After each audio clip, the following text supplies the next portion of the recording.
Testing, testing.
Again, more is like who is in positions of decision making around what goes into a game, right? Like who is being represented? Because as we know, often it is the games industry is overwhelmingly represented in leadership positions by cis white men and cis white straight men.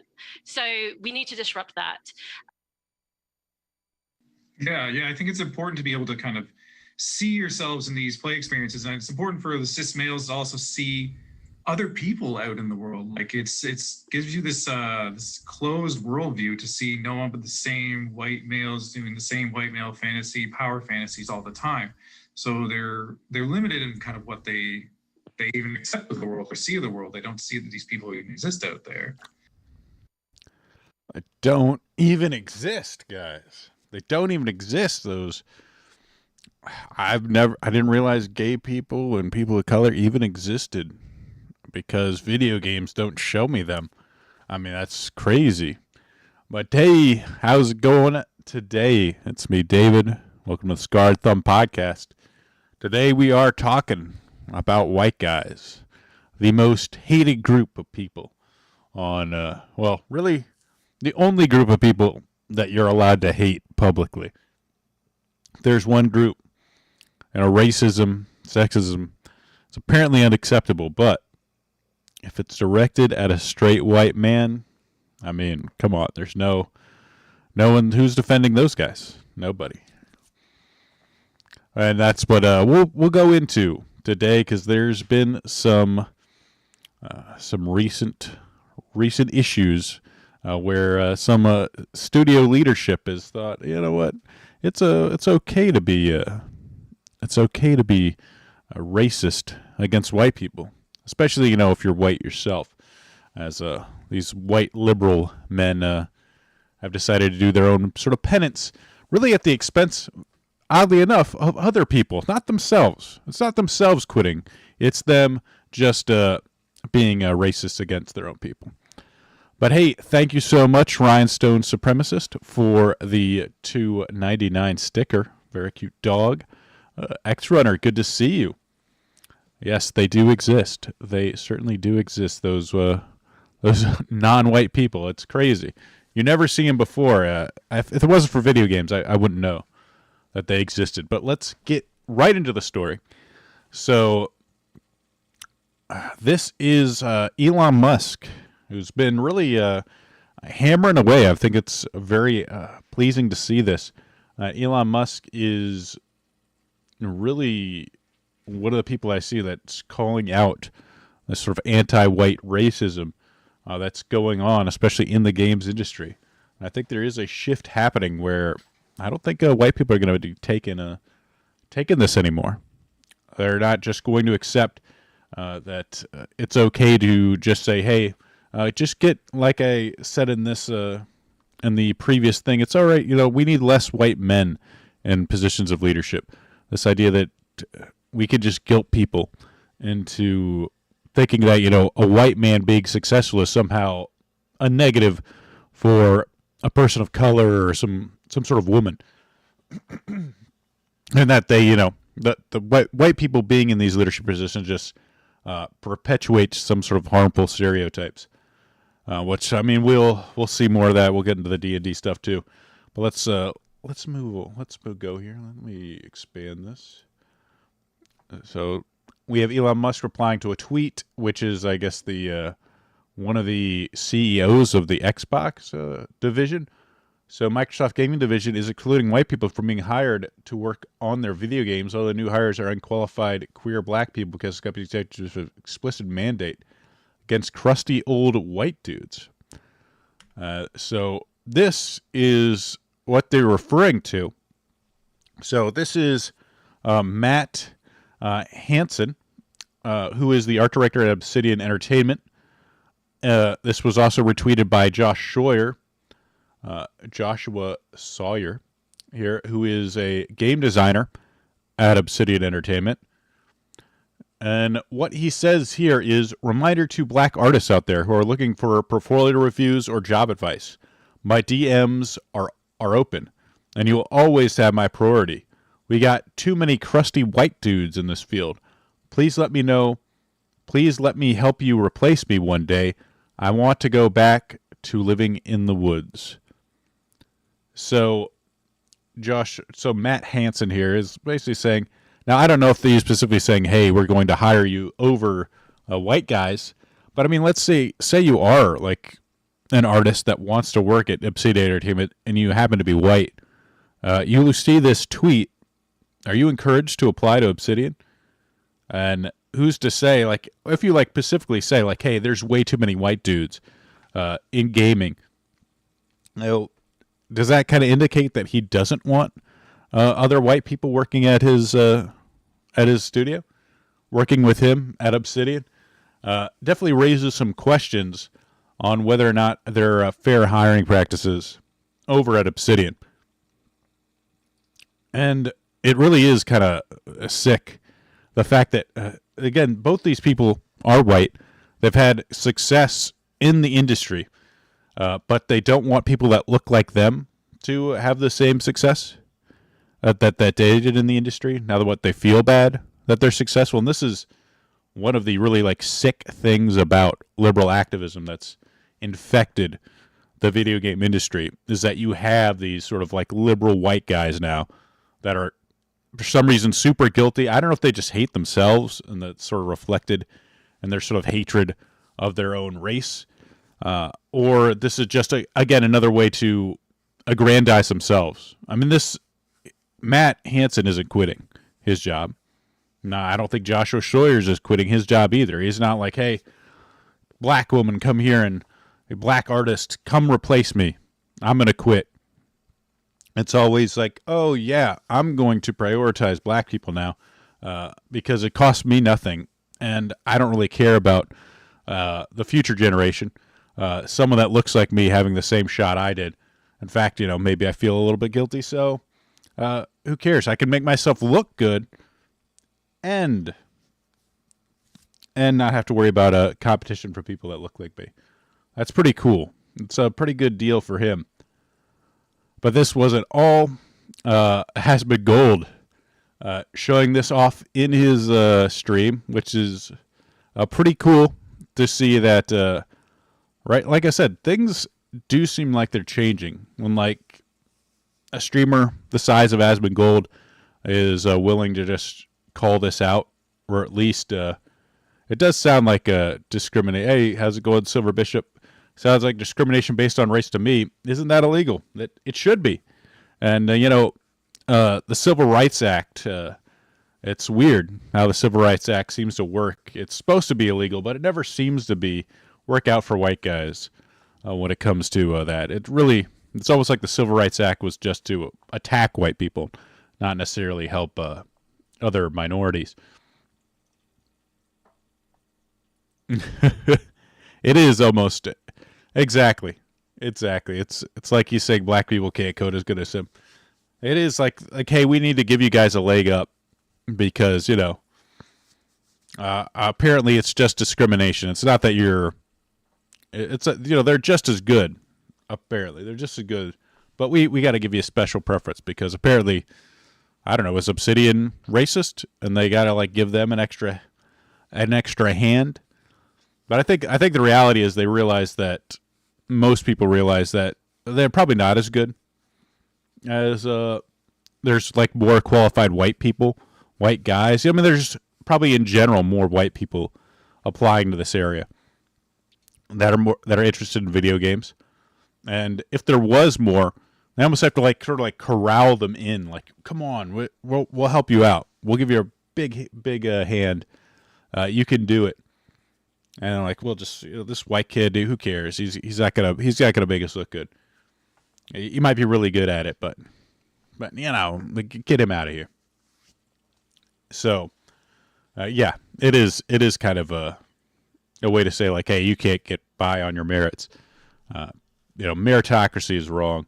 It's probably racist because our percentages of black employees, who knows if it is representative of the population. It's not good enough though. It's not good enough. We need to be the most liberal, the shining star of and the way you do that is have as little white people as possible. That apparently is virtuous to hate white people if you're a liberal. And this was the other thing. It should not be acceptable for any company in the game industry to be racist, sexist against white guys. So Elon standing up again for white guys. And I included this just because to take a dig at Stuttering Craig. You see him on the bottom here. Or any guys and girls. Like, Craig, this is the thing. Like, for these guys that really go hard in like the wokeness and stuff, like, you got to be good on these issues. Like we don't need another Joel Berry here. This isn't like all racism is bad. This isn't the time to be echoing the all lives matter type of thing. Like this is specifically directed at white guys. It's not on no circumstances is it mainstream acceptable to discriminate against people of color or women right now. None of that is. You get debanked for that kind of shit. But Craig decides like, it's all of it's bad. Craig's got to get this out of his system. It's time to remove those thoughts. It really is just racism and sexism against white guys. We don't need people pointing out that all racism is bad. It's time for white guys to kind of to be to have some sort of sense of pride in themselves again, to kind of cast off any sort of guilt they have for their success. And this is what he was responding to. Elon Musk was responding to. This is the global head of marketing for Xbox. Raise your hand if you're. I've already seen this stuff before. This isn't really new. Raise your hand if you're not a white man and you buy video games. No hate to white dudes. That's a complete lie. It's just another day in the game industries that minorities have to fight to prove they exist. Huh. That's weird. No hate to white guys, but apparently they're keeping minorities down. That's reality. Because there's just so many of white guys in this industry that they built and they have an interest in that apparently minorities have to fight to exist. That's so weird. Nobody. The reason Kelly doesn't have a job is because she's a white woman, or I don't know if she is a minority. I assume she's a minority. That's why she's saying it, but who knows? I can't tell from the profile pic. It doesn't really matter. Hey, good morning, Kyle. Good to see you. Abilities and character don't matter, only outside looks. The same people say the opposite when it comes to women getting right. Yeah, it's only it only goes one way, and that's to benefit minorities and women. That's the only. There's no like set standard. The only standard is like does it benefit women or people of color? Then yeah, and then it's good. If it doesn't, then it's bad. DEI is for women with craft degrees and no skills. Of course, yeah. Marketing lady, it's okay. It's all right to say stuff like this. Raise your hand if you're not a white man and buy video games. Wow.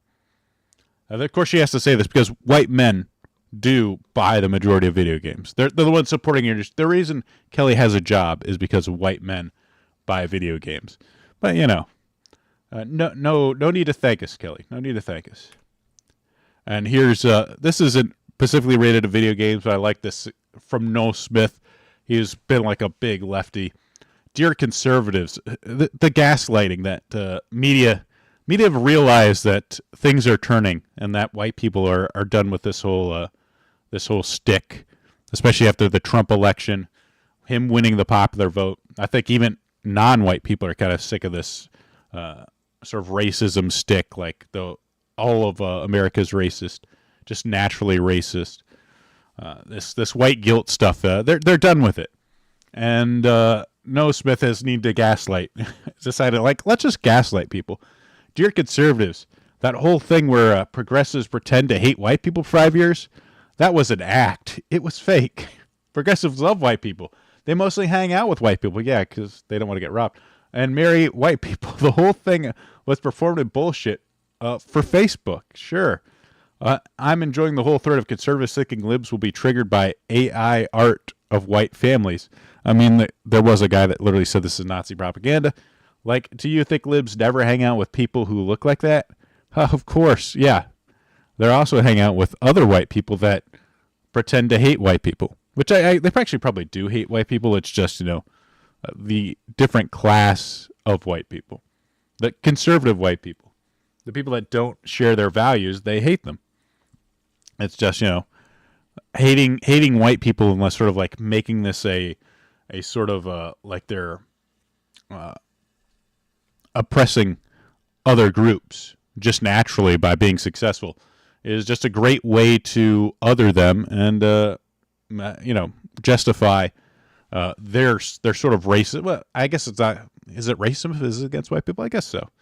But it's really just liberals hating right-wing people and wanting them dead is the reality. And of course, someone responded to this in case this is Bloomberg, a major publication, who has zero problem putting this out there. Corporate America pledged to hire more people of color. It actually did. The year after Black Lives Matter protests, the S&P 100 added more than 300,000 jobs. 94% went to people of color. This is just Bloomberg straight up. And this is why I say straight up racism and in hiring. Like, this is why I say the Civil Rights Act, what was it designed to do? Was it designed to protect does the ACLU care about this stuff? Or are they just like, hey, put it out. Yeah, it's happening and it's good. Yeah, we just I'm sure they were all qualified, more qualified than the other applicants.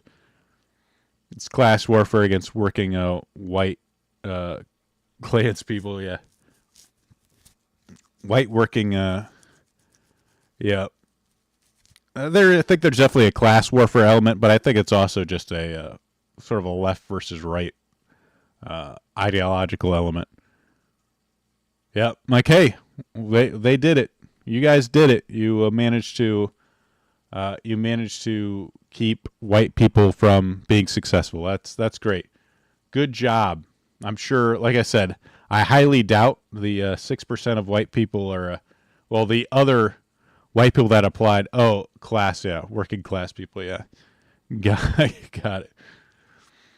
But yeah, so discrimination was real. Yeah, this part where they're gaslighting, yeah, it's progressives love white people. Oh, really? That's interesting. That's really interesting that they just don't want to give them a job. That's a thing. And then this is another story. involving some old white guys. This is Elon Musk. Nobody gets to trash Gary Gygax and the geniuses who created Dungeons and Dragons. What the fuck is wrong with Hasbro and Wizards of the Coast? May they burn in hell. Very strong words. And I covered this a while back. So this is quotes.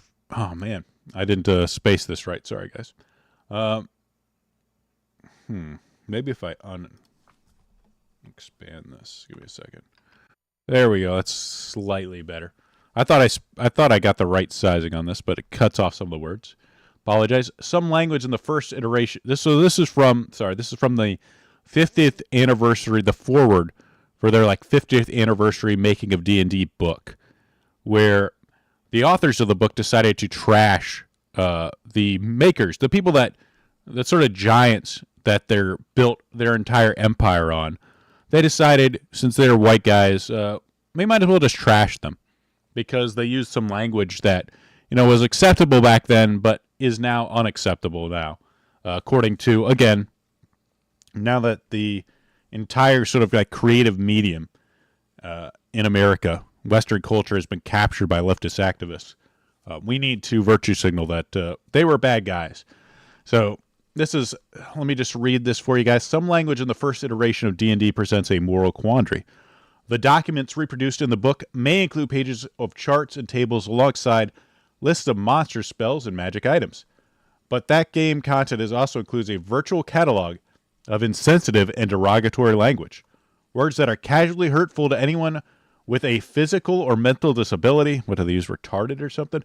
Or anyone who happens to be old, fat, not conventionally attractive, indigenous, black, or a woman. Wow.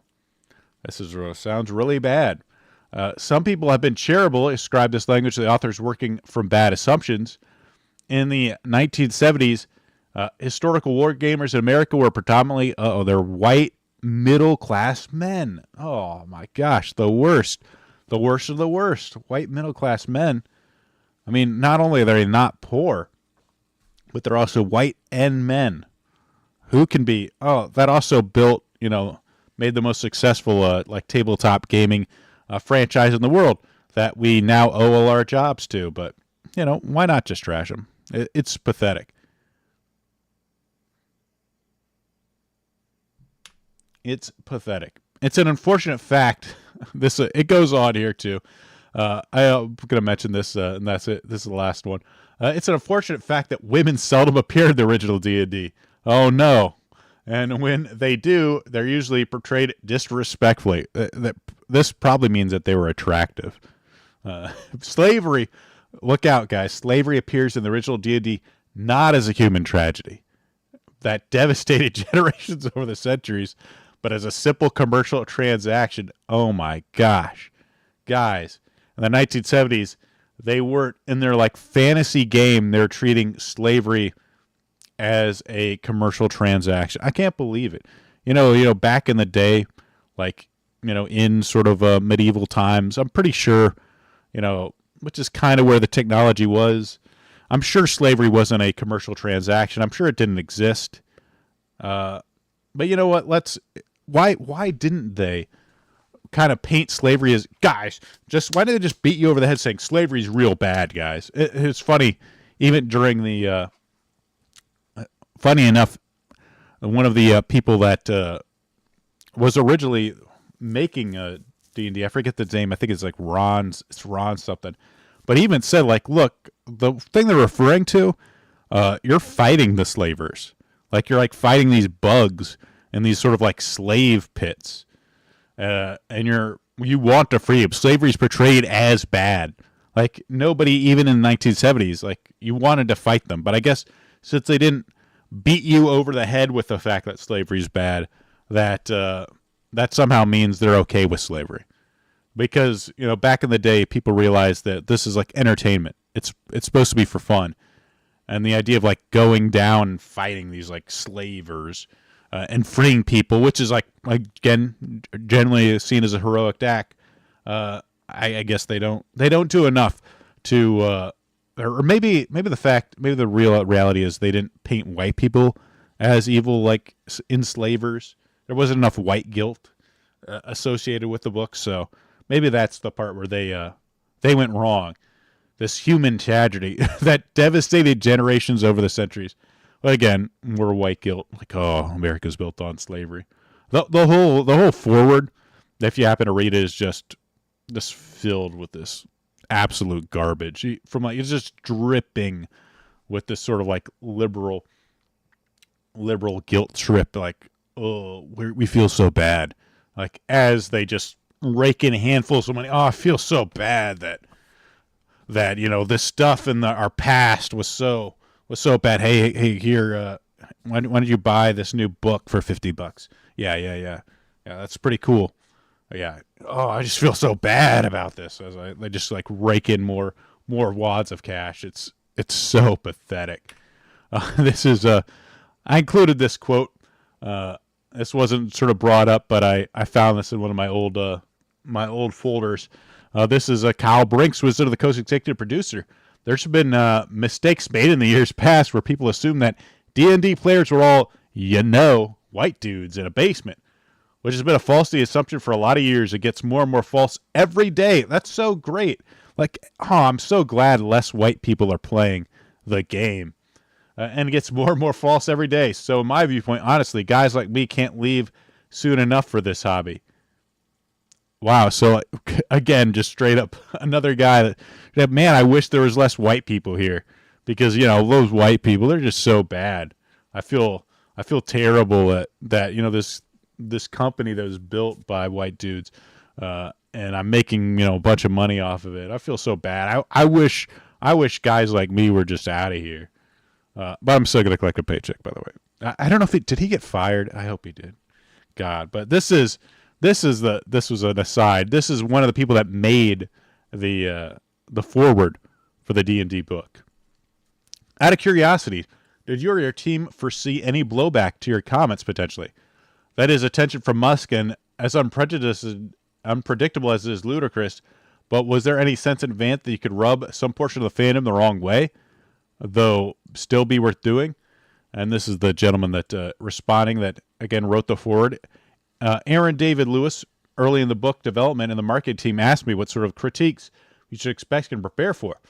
And I and the editors agreed the problem was going to be from progressives and the people from the underrepresented recruits who justifiably took offense at the language of OD&D. These guys are just in such an echo chamber. It is amazing. It is amazing. They're just had their heads so far up their own asses. It's amazing. I didn't write the preface until late, and I wrote it to address these concerns. It never occurred to me I'd rouse the ire of the grognards, which apparently is like a term for like an older tabletop gamer. It's like grognards, I guess, were a faction in like old wargaming. So this is just like the older crowd. They're not the beautiful black queens that we want playing our game now. It's obvious now that I look back on it, but I just don't take these critiques seriously now. Even now, I consider those people not worth listening to, so I don't anticipate their outrage. Amazing. Again, these people are trash. Absolute trash. And this is why, like I take offense. Well, not maybe offense isn't the wrong word, but I'm pissed off when like guys like started correctly. Yeah, all racism is bad. Like, look, people like Jason Trondo, I don't want him to have a job. Like, the time for working with these people or like expressing a point, I don't want him to have a job, like, ever. I want him to lose his bank. All the bad things that has happened to like racists, I want them to happen to him. Like, completely unhireable, banned off social media. Like, there's no. I want the worst for Jason Tondro. There needs to be, like, I think Red Hawk said it pretty good. Like, I want a world where Jason Tondro is afraid to express his opinion. That's the world I want to live into. It's time to be done with it. Like, there's no working with these people. It's time for them to go. Oh, he's no longer working at Wizards of the Coast. Awesome. Great to see. I'm glad. I hope Kyle Brink never gets a job again. Goodbye, Kyle. This was awesome. This was on Jason Strondo's Facebook page. I looked. I was trying to do an early life check on him. I couldn't find anything. But this is their memes. This is what they find funny. So I mean, you can see this is just straight up leftist activism. That just in your face, guys. But the right wingers are the one making it political. It's guys like Rum and Elon that are making it political. It's not this guy. He is totally not making it political, by the way. I'm glad he's probably seething pretty hard right now that Kamala lost.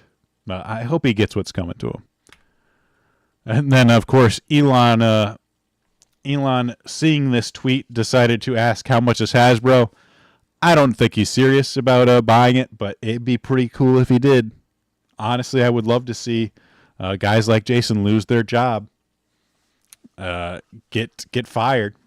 Honestly, he just needs to buy Hasbro and like Wizards of the Coast and just put like a no fat chick sign right in the front, and like 90% of the problems would be solved. Boom, just like that. It'd be pretty cool if you see it coming, if that happens, but I don't think it will.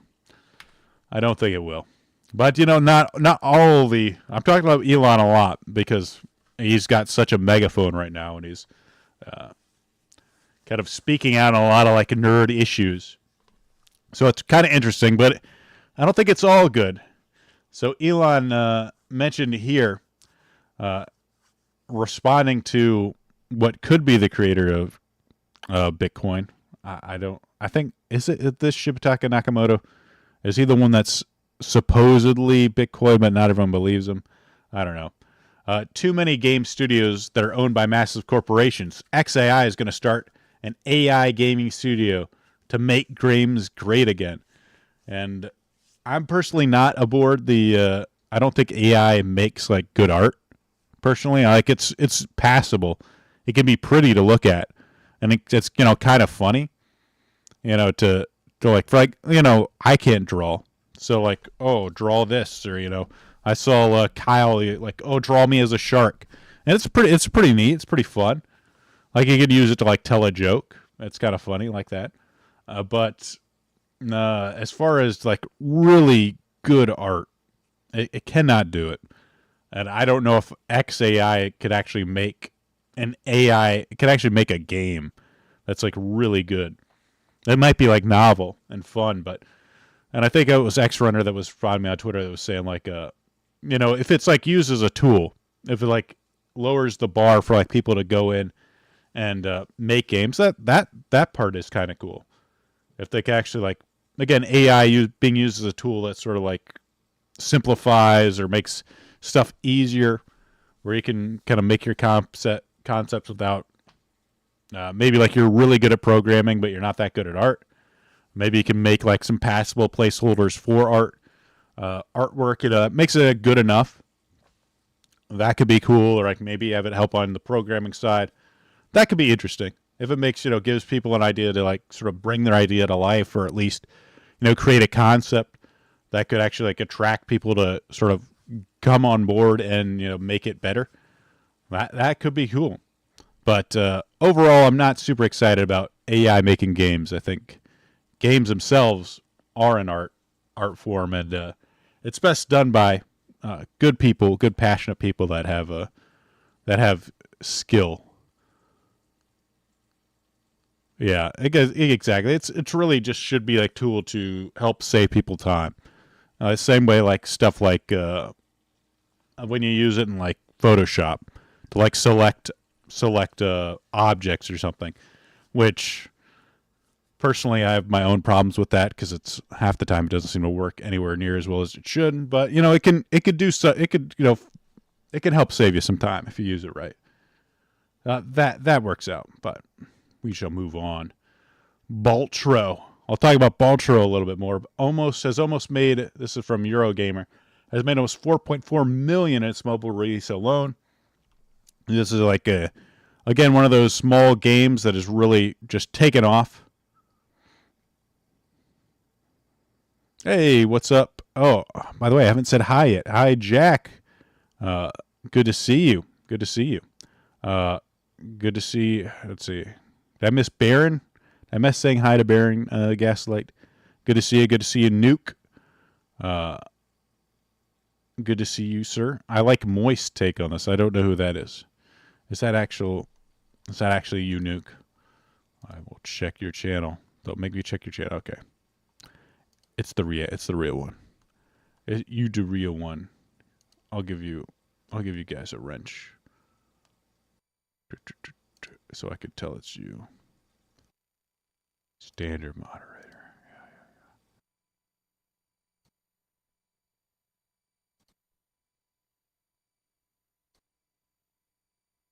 Oh, Moist Critical. I never listened to Moist Critical, so I don't know what his take on it was. So this is from the article. On launch day, Beltro made 162K, and then peaked at 200K a week after launch on its 29th of September, resulting in that $1 million first week. Since then, game sales have declined, but its inclusion as Game of the Year nominee, amongst others, at this year's Game Awards caused a resurgence in sales in the last couple of weeks, which resulted in the game's second highest earning week to date, generating $727,000. That's awesome. And this kind of shows you what I was saying last week about the Game Awards. Like, it'd be great if they talked about games more and less about like performance or esports or like some other crap. Like, it could be a really good way to promote good games that don't get a lot of attention. This is another thing, like I said, when I was criticizing the real Game Awards that Starting Craig's making.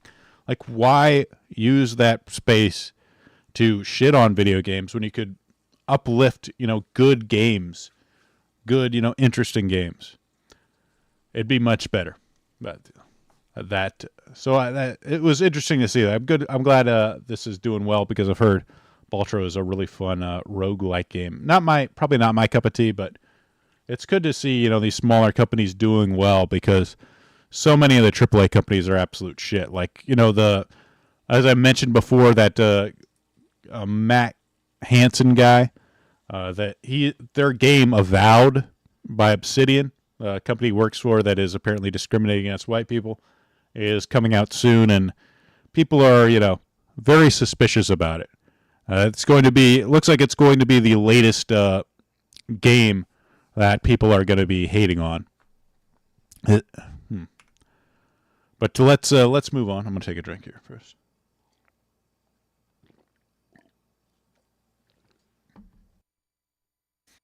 This was some console news here.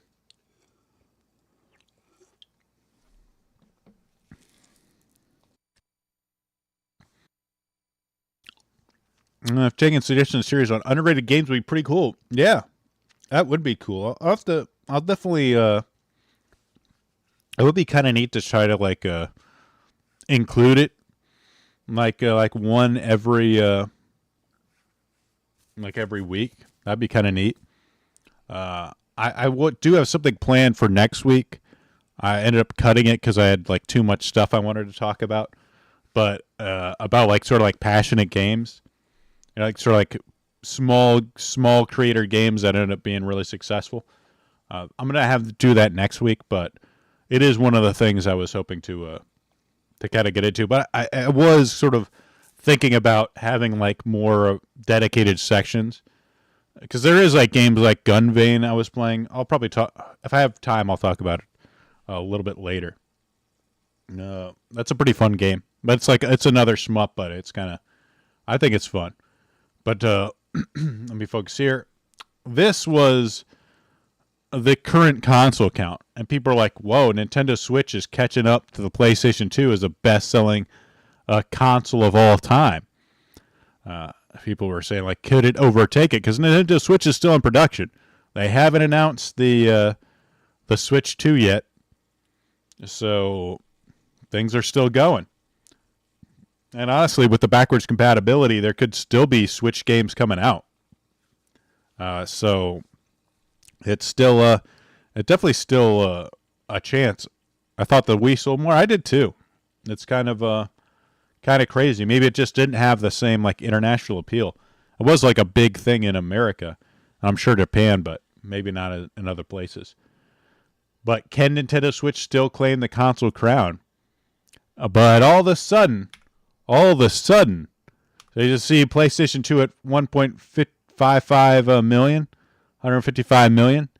Well, here comes their toady, Sony's toady, Geoff Keighley. Sony has confirmed the PlayStation 2 has sold over 160 million consoles. It is the best-selling console of all time, followed by Nintendo Switch, has shipped over 146 million units worldwide. Yeah, exactly. It sold because it was a cheap DVD. Exactly. And I don't think, now that you have like Roku and Fire Sticks and smart TVs, I think it's streaming's become so popular that it's not really. You can use your gaming console for that kind of stuff, but like a lot of them have like Roku or Roku or the source was for PlayStation themselves, I guess. It's hard to argue what they say. Like, what's your sales? And they tell you 160 million. I guess they could lie, but I don't know. I love this graph too. I had to include this meme because it's too good.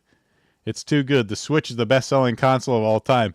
Sony, for some godforsaken reason, at November 26th at 3 a.m. Yep, stop the count, guys. The fix is in.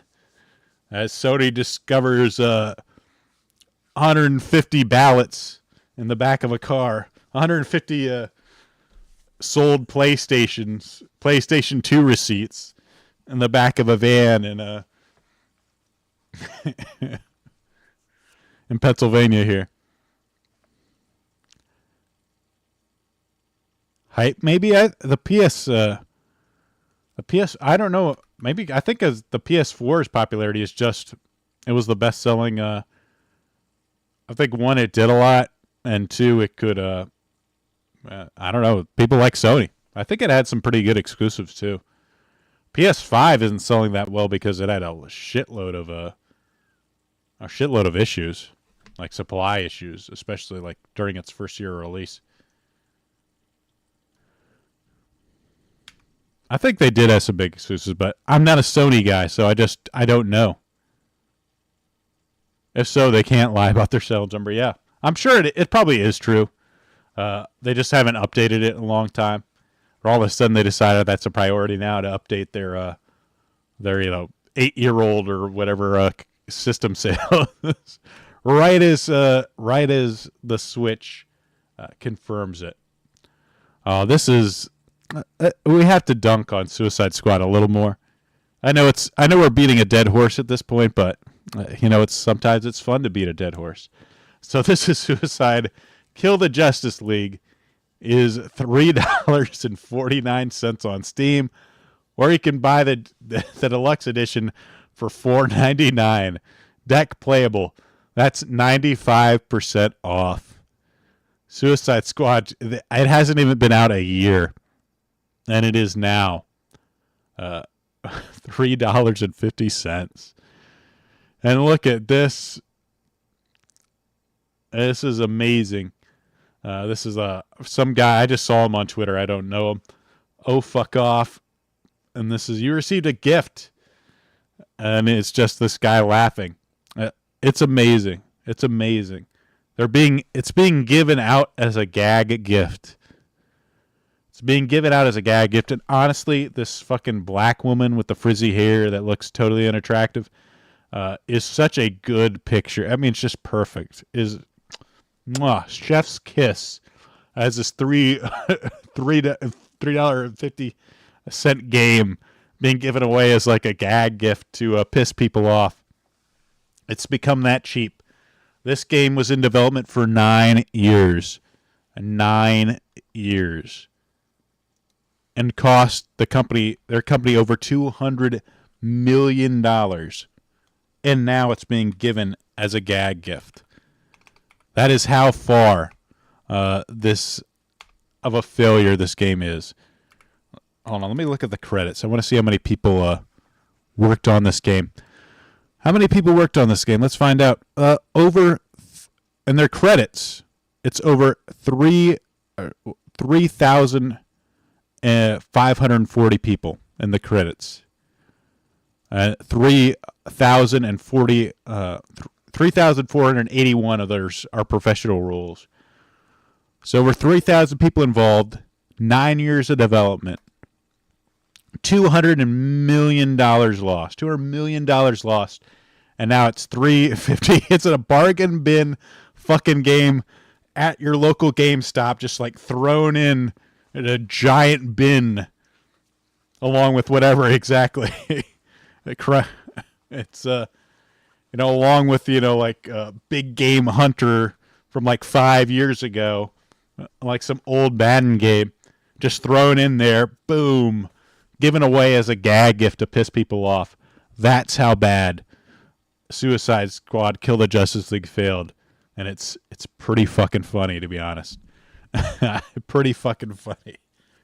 I just love it. I think they had lesbian Mrs. Frost as like season 2, and now season 3 is just a black woman. It's just so perfect. This is what, by the way, guys, the Suicide Squad Kill the Justice League, it was just a bad looter shooter. It wasn't the activism. It wasn't the leftist activism and this, left-wing shit that they're pushing, with the DEI. It totally wasn't that, guys. That's not why it failed. That's not why it failed. It was just, the bad game at a bad time. People are sick of looter shooters. Concord failed because it, was an old game. A hero shooter, the market wasn't right. It totally wasn't all this DEI shit. That's not why it failed. Trust me, guys. Trust me. It totally isn't that. Keep on saying that. Keep on saying it. I'm sure someone will eventually believe you. But yeah, that's it for that news that I've prepared here. But let's move on. Let's move on. But first, I'll take a drink. It's funny, devs for these crap games are crying over hurt feelings. Sorry, there's no participation, Brody. Yep, deflation. I like deflation of game prices like that. Exactly. Suicide Squad Kills the Justice League's a steal right now. What a deal! If you feel like playing it. Hey, maybe for $350, it's you can get a few hours of fun out of it. I'm sure as a game goes, it runs decently. I mean, with 3,000 people working on it, I'd hope it'd be able to be halfway decent. It's just obviously not worth anything as an actual AAA game. As a as a discount indie title, it's maybe it'll have some sales.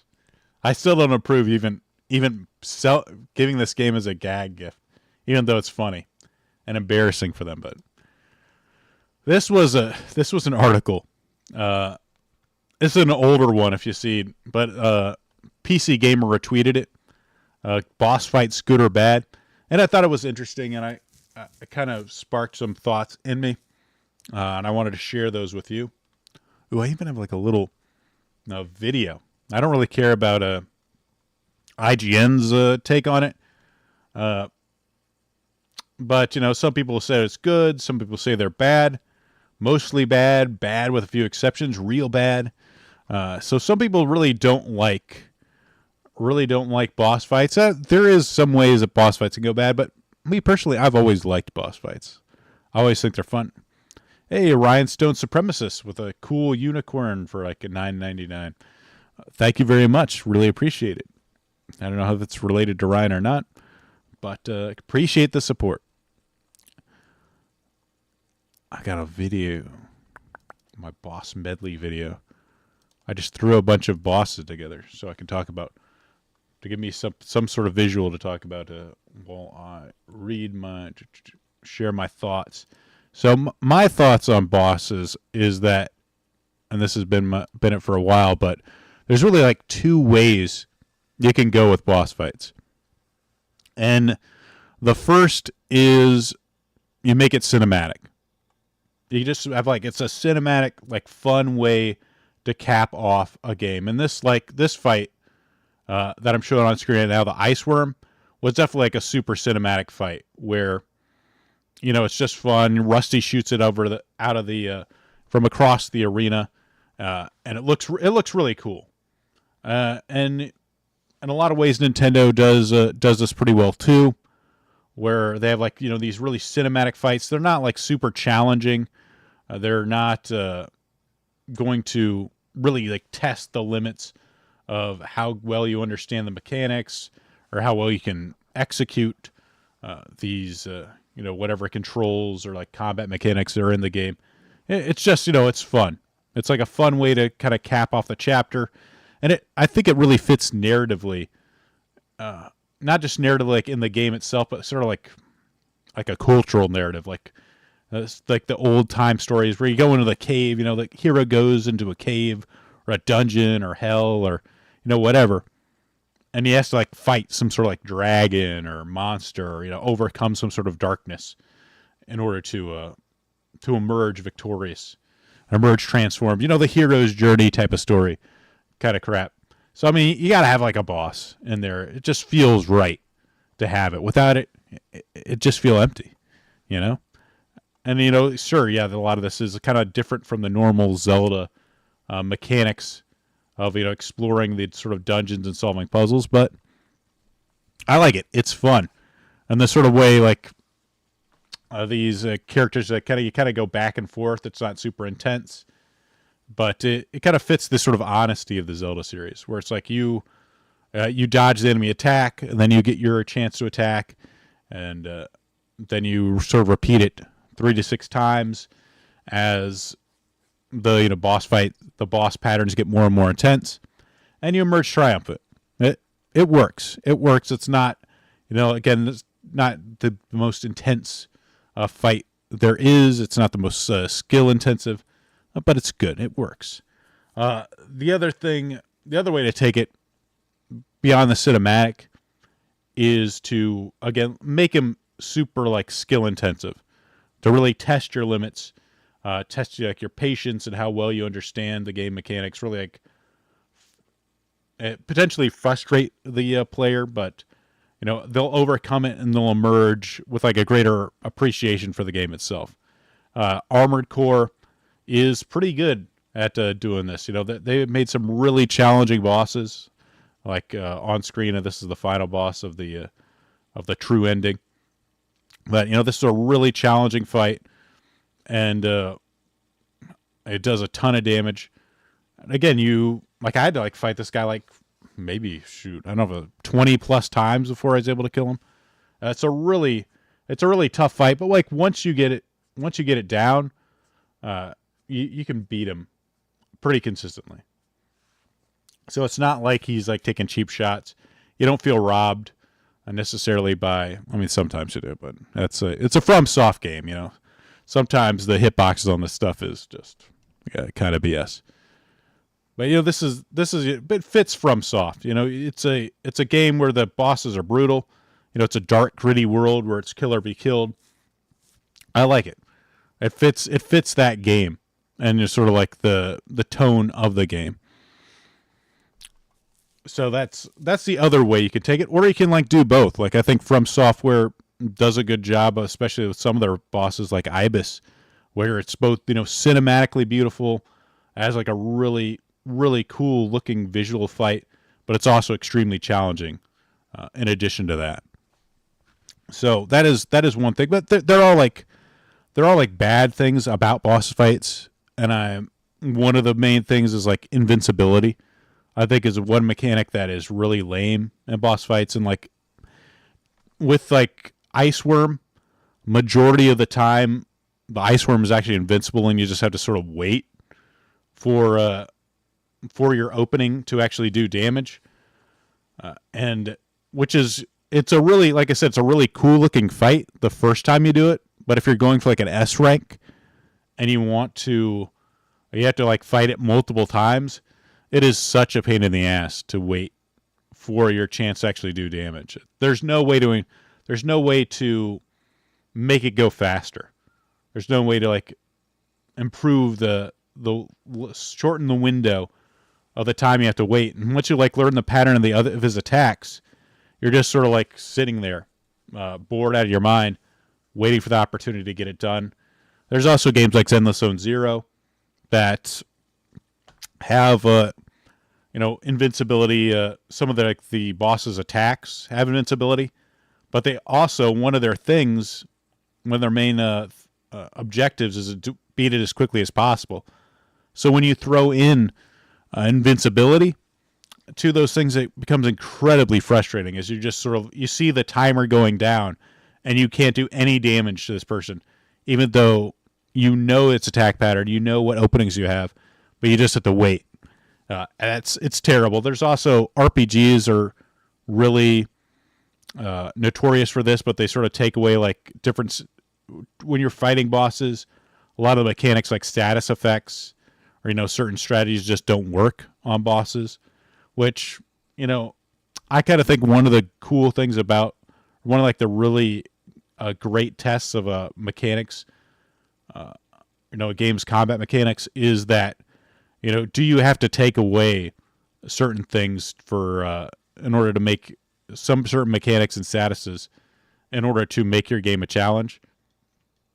And if you can still make your game a challenge while allowing the players all their options, I think that's a good way to tell like the combat systems very well made. I don't like the fact that I can understand some immunities. It could potentially fit aesthetically. That some characters are immune to certain status effects. But overall, I don't like it when they do that. Like they kind of take away some of your techniques. Like, oh, this strategy just will not work because he's apparently immune to this. But like I said, there's a few things in boss fights I don't like, but overall, I think boss fights are pretty good. It could be a mixed bag. There's also one of my other big things, and some people will not agree that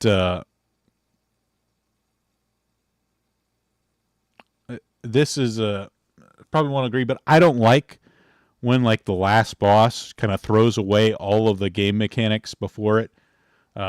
Like Tears of the Kingdom, the final fight, you're not really using a lot of your weapons and skills. You're kind of fighting in the air.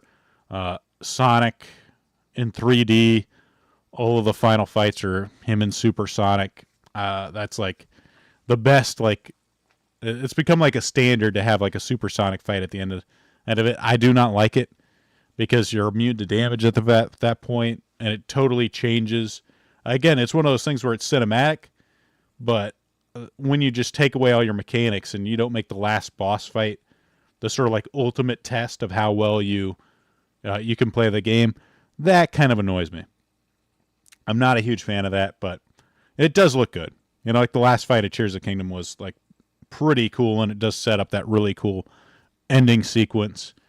So I can't fault them for that, but overall, boss fights, pretty good in my opinion. Pretty good. But they can be tricky sometimes. I don't remember the bad boss fights as much as I remember the good boss fights.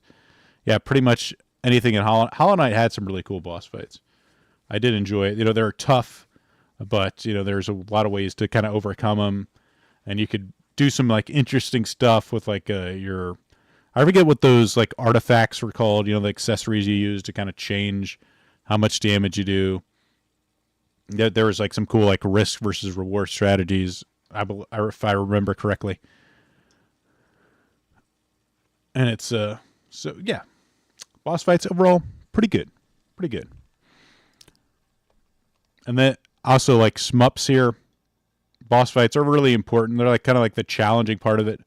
The game that's on screen right now, Touhou, is known for this. The bullet patterns and the different spells.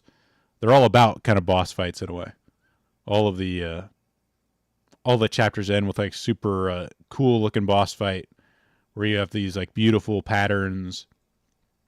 And this is sort of a remake of the original game. that really even improves the graphics. So you couldn't have like SMUPs. I think lend themselves to boss fights really well, and they become a very very cool way to sort of test people's skill. Definitely a great challenge. But that in a way, like the game's mechanics are so you don't have to like change what the game is to make a boss fight. You just have to make it more intense in a lot of ways. But moving on. I'll stop this. There is a few more videos I wanted to share. A few little bit more news. Conor McGregor cut from Hitman, effective immediately after jurors ordered him to pay a $260,000 to a woman who accused him of rape. So this wasn't a criminal conviction; it was a civil one. But at least I will say this: at least Hitman waited until there was an actual conviction to remove him from the game. Oh man, Ryan, thank you very much for the super chat. Ryan Stone Supremacist again. I hope these are legit super chats. Thank you very much. Appreciate the sticker.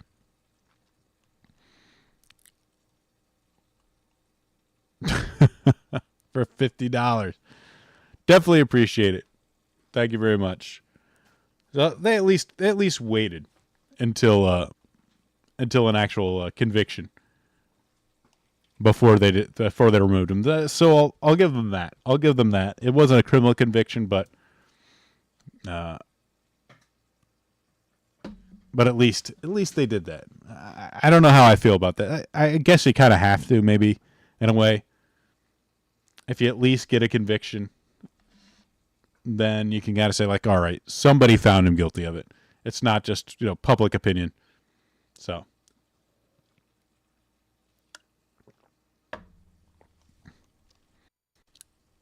This is, man, Assassin's Creed Shadows decides that it really wants to fail. It really wants it to fail. So Assassin's Creed Shadows to feature de novo and mandatory Ubisoft account linking. So if it wasn't like all of the negative press around it wasn't bad enough, they're going to add de novo? I don't know. That's always how I said it. So they're adding DRM to the software and requiring you to link your account. So wow, cool. Very cool.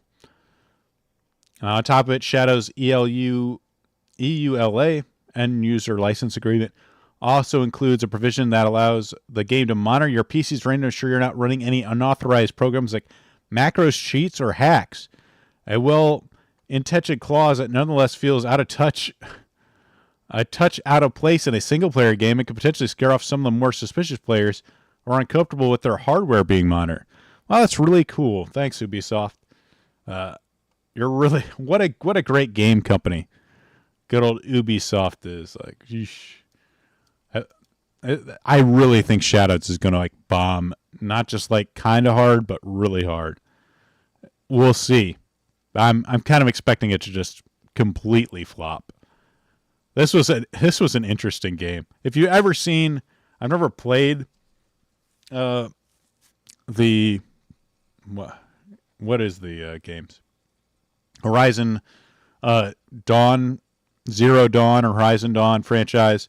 But look at this freaking, is there I thought there was a trailer somewhere. Oh, here's the trailer. Look at how this looks. If you've ever seen it, look at this.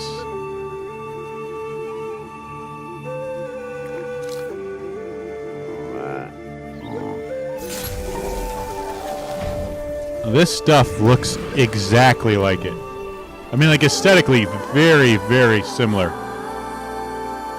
Let me turn down that volume.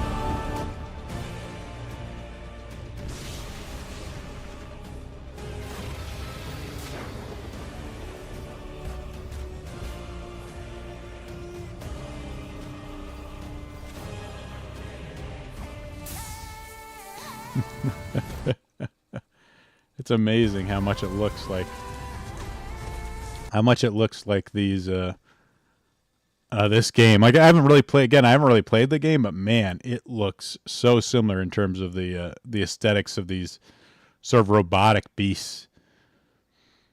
And this is supposed to be like some like open world survival type of game. In a world overrun by colossal machines, explore a vast open world, which already I'm like, bleh. Build your base of operation, advanced technology, train mech animals, take on more formidable bosses. Starting from the primitive age, forge a new path of development, define machinations, survive the mechanimals. So it's like an open world survival base building game with like a Power World type of a game. Oh, you're chopping down trees. You're chopping it and you're fishing. Whoa, mining. Oh my God, this looks like 50,000 games in one. I've never seen this in a game. These games can sometimes be fun. Don't get me wrong. There's a reason why these games are so popular. It's because they are fun. So I won't shit too much on it. But like it seems like super derivative. It's like, hey, let's like Power World type of thing. Hey, let's copy another game's aesthetic and like design really, really closely, and then just stick Arc underneath it. Boom. Successful game. The Chinese have done it again. Perilous Quest is a subsidiary of Tencent and developer Aurora Game Studios. So Chinese just borrowing. We'll say that borrowing a lot of stuff from other places and making it into a game. Ironically, the characters will probably be hotter than what's in Horizon Zero Dawn. So that'll be fun. That was very interesting. Just seems like blatant ripoffs here. I just hope they don't have any like sort of like ball capturing mechanic in this game, or Nintendo will be contacting you very soon. This is another news from Steam. Apparently now there's a class action lawsuit that could have big repercussions for Valve. So what this happened is someone was suing them for antitrust, a lawsuit. This is by Wolfire Games. Essentially, they were saying that they have so much market dominance, the price cut they take is unfair, which is about 30%. I mean, me coming from like a retail background, 30% doesn't seem that much to me, but I guess when you're dealing with sort of like digital stuff, maybe 30% is a lot. Because I mean, like as a retailer, you'll usually get like a 50% markup on your stuff. So like, it's not like people would be, and I assume on digital, probably like video games is probably more. I don't know, but we'll see.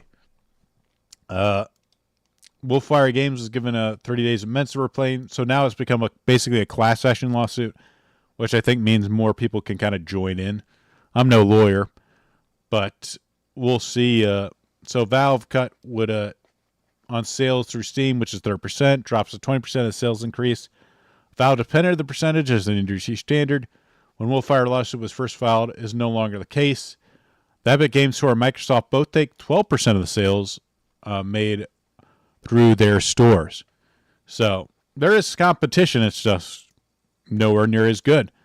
We'll see how that shakes out. I mean, I'm fine with the developers getting more money for their game, but I mean, Steam, at the same time, I really like Steam, so that's the platform I use. So that's something they'll just have to sort of work out. Right now, the competition doesn't seem like it's anywhere close to as good as Steam. But, if this helps some smaller devs get more money, that might be pretty good. This will be the last story. I won't cover. Edge Assist looks just terrible. It's the worst. The fact that you can open something up, you have like this Game Assist essentially lets you have like an overlay that will give you like guides for the specific area that you're in. Which, I mean, maybe if I'm like certain stuff, I want a guide. Like I'm trying to like collect like the last like little collectible in certain games, but the idea of like going through on a first playthrough and doing this kind of stuff just seems sick. That's what That's my personal thought on it. So, yeah, Game Assist looks awful. I don't know what Microsoft is doing, but it's not like this. This is what I want when I'm playing a game. I want this ugly ass overlay that tells me my CPU and like my Discord audio levels, or like some news on the side, top guides for Hellblade 2. Oh, I can have an IGN guide, just a click away. That's very cool, Microsoft. Thank you. It looks terrible. But this is even more terrible. This is from Variety. Lucasfilm, Microsoft Kojima Productions execs top Variety's entertainment gaming leaders list. This is Variety's idea for top gaming leaders.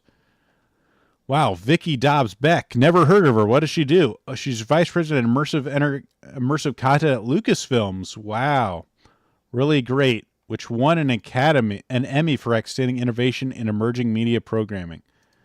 Wow, never heard of it. What game did she make? Oh, it doesn't tell you. Really cool. Matt Booty. Never heard of him either. President, Game Content, and Microsoft Gaming. Booty oversees the entire studio apparatus within Microsoft's Mojang, Bethesda, Activision publishers, from Call of Duty, Starfield to Candy Crush. Dependent. Responsible for a tremendous output of games. Wow, that's exactly what I want. A tremendous output of games. Big and small. Wow. Neil Druckmann, I've heard of him at least. He makes Last of Us. Studio head of creative Naughty Dogs. One of these guys that want video games to be movies. They included Valkyrie. Wow. She's like this e-thought streamer that has like a gaming company raised by an alcoholic father. Why did they include this? Well, lock herself in the room and play video games and drown out the noise in her household. Oh, Jesus Christ. She had such a hard life, but look how great she's doing now. Awesome. What a success story. Kojima. Everybody knows Kojima. Again, another guy that wants, video games to be movies. Oh, wow. He's worked with Jordan Peele. That's great. Awesome. Christian Link. No idea who this guy. Oh, he's the head of animation at Riot Games. Arcane. Have you not heard about Arcane, guys? It's on Netflix. Again, not a video game. Holly Longdale. What did she do? Oh, World of Warcraft. Blizzard. Never heard of her. Never heard of this lady, too. It's a lot of ladies on this list. Weird. I wonder if Variety has a bit of a bias here. During the 30 years, played a pivotal role in shaping the game's developments: Apex Legends, Battlefield, The Sims, Skate. Whoa, Tim O'Brien. Haven't heard of this guy. Chief Revenue Officer at Scopely. Wow, he's done great stuff with Mattel, Paramount. Wow, Saudi Arabia's Savvy Games Group. Amazing. Another guy I've never heard of. Executive VP at Disney. Who? This is the people that Variety thinks are top gaming leaders, which I guess they're just executives for the most part. Notice how almost none of this stuff has to do with actual video games. Not mentioned in this article, video games they've made. This is mainstream media's view of what video games are. Basically, movies, other entertainment, executives, women executives that are doing stuff. And let's just throw in a streamer because that's nice. A women streamer who's abusive, man, this abusive guy, she overcame that. The abusive father to become some sort of famous streamer that now has, I think, a video game studio of some sort. Great. Just awful stuff. Neil Druckmann. I hate this. Video games is like movies, entertainment, bullshit. It's one of the worst things ever. I love women executives doing stuff. Women executives, can't get enough of them. Thank God they're not straight white men.